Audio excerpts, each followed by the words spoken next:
ஆடவர் உலகம் வேட்டியில் உதயம். உதயம் வேட்டிகள் ஷர்ட்டுகள். உணவுகளை தயாரிக்க பயன்படுத்தப்படும் ரெடிமேட் மசாலா பொருட்களை சோதனை செய்ய உணவு தர கட்டுப்பாட்டு ஆணையம் திட்டமிட்டுள்ளது. சிங்கப்பூர் மற்றும் ஹாங்காங்கில் இந்தியாவின் சில நிறுவனங்களில் குறிப்பிட்ட மசாலா பொருட்களுக்கு தடை விதிக்கப்பட்டுள்ளது.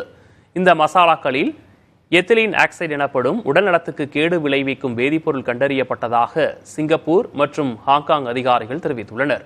எனவே அனைத்து நிறுவனங்களில் தயாரிக்கப்படும் சாம்பார் பொடி, ரசப்பொடி, குழம்பு மசாலா, அசைவ உணவகங்களுக்கான ரெடிமேட் மசாலா ஆகியவற்றை சோதனை செய்து தரம் சரியாக இருக்கிறதா என்பதை உறுதி செய்ய டெல்லியில் உள்ள உணவு தர கட்டுப்பாடு ஆணையம் முடிவு செய்துள்ளது.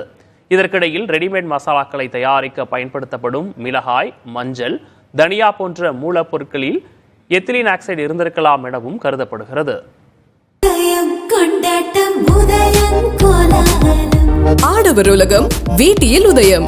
உதயம் வேட்டிகள் ஷர்ட்டுகள்.